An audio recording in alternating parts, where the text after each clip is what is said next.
Merci de choisir DBS pour vous informer. Bienvenue sur Écho d'Afrique.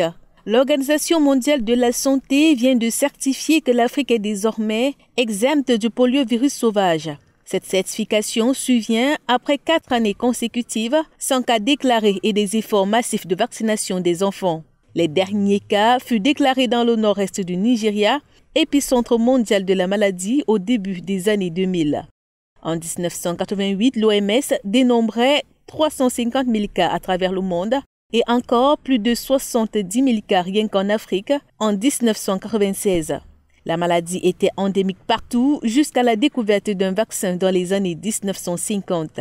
Il faut normalement attendre 3 ans sans cas déclaré pour obtenir la certification de l'OMS, mais l'organisation onusienne a préféré attendre 4 ans cette fois.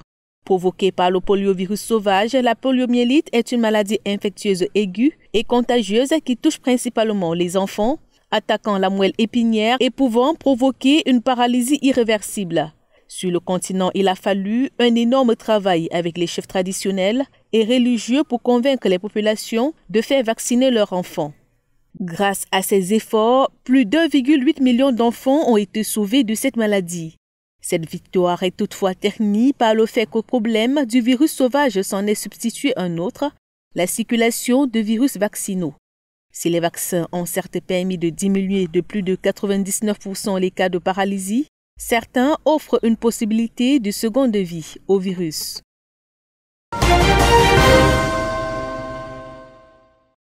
Le Togo a gagné la bataille contre la trypanosomiase africaine, plus connue sous le nom de maladie du sommeil, une maladie endémique dans 36 pays d'Afrique subsaharienne où l'on trouve les mouches tchétchés.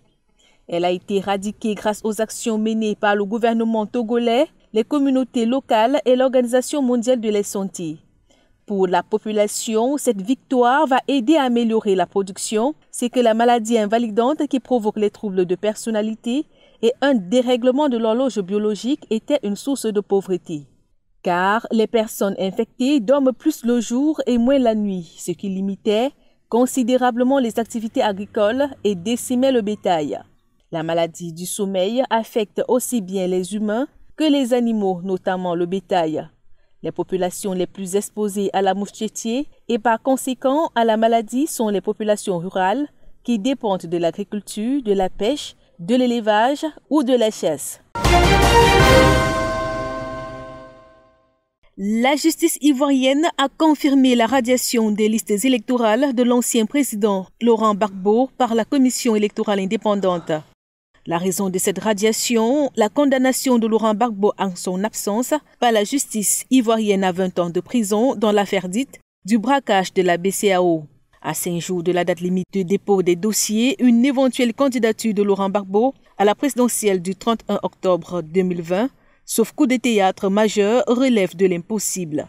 3 autres personnalités condamnées par la justice ivoirienne sont également dans la liste. Il s'agit de l'ancien chef rebelle et ex-premier ministre Guillaume Soro, l'ex-chef des jeunes patriotes Charles Blé Goudé et l'opposant Akossi Benjo, ancien maire du quartier du plateau à Abidjan.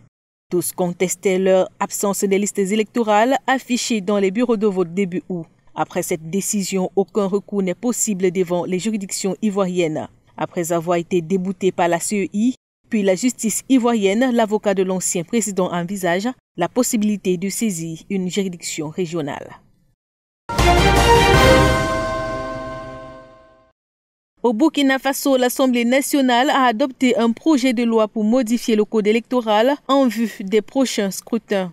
Le nouveau code, qui a recueilli l'assentiment de 107 députés sur 121, stipule qu'en cas de force majeure ou de circonstances exceptionnelles entraînant l'impossibilité d'organiser les élections sur une partie du territoire national, l'élection est validée sur la base de la partie non affectée par la force majeure ou la circonstance exceptionnelle. Cette modification crée la polémique au sein de la classe politique. Plusieurs députés qui avaient d'ailleurs demandé le report des élections législatives au vu de la situation sécuritaire dénoncent l'exclusion d'une partie des Burkinabés. En réponse, le ministre de l'Administration du territoire a précisé que cette modification est le fruit d'un consensus entre les partis de la majorité présidentielle et de l'opposition. Il a rajouté que le gouvernement prendra toutes les mesures pour la sécurisation du processus électoral. Selon les chiffres officiels lors de la révision des listes électorales, 7% du territoire national n'a pas été couvert par les organes de la CENI en raison de la menace sécuritaire. Les élections législatives et présidentielles sont fixées au 22 novembre prochain. Le président Roch-Marc Christian Kaboré est candidat à sa propre succession. Il sera certainement opposé à son ancien camarade de parti, l'ex-premier ministre Kadri Désiré Ouédraogo, ou Séphérine Diabré, le chef de file de l'opposition. Au Niger, plusieurs quartiers de la capitale Niamey sont submergés depuis ce mardi par les eaux. Les fortes pluies qui s'abattent sur le pays depuis juin ont catalysé la sortie du fleuve Niger de son nid. Les sinistrés impuissants face à la montée des eaux qui ont vu leurs maisons s'effondrer ont pour certains trouvé refuge dans les salles de classe. Le gouvernement avait depuis fin juillet sommé les populations se trouvant le long du parcours des eaux à évacuer les zones à risque. Le troisième fleuve d'Afrique dispose d'un bassin de plus de 2 millions de kilomètres carrés où vivent plus de 100 millions de personnes de la Guinée au Nigeria. En Tunisie, le premier ministre désigné Hichem Mechichi a annoncé la composition de son gouvernement, le second en 6 mois dans le pays. La future équipe qui doit obtenir l'approbation du Parlement dans les jours à venir est composée de 8 femmes sur 28 ministres et secrétaires d'État dont nombre sont peu connus du grand public. Parmi eux figurent des hauts fonctionnaires, des universitaires ou encore des cadres du privé. De nombreux partis parlementaires se sont dit mécontents d'avoir été écartés du cabinet, tout en évoquant la nécessité de voter la confiance à ce gouvernement pour éviter d'entraîner le pays déjà à la peine économiquement vers des législatives anticipées. Hichem Mechichi est le troisième chef du gouvernement désigné depuis les élections législatives d'octobre 2019 qui avait accouché d'un parlement éclaté en une multitude de formations antagonistes.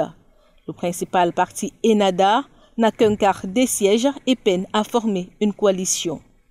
Voilà qui fait l'essentiel de l'actualité en Afrique.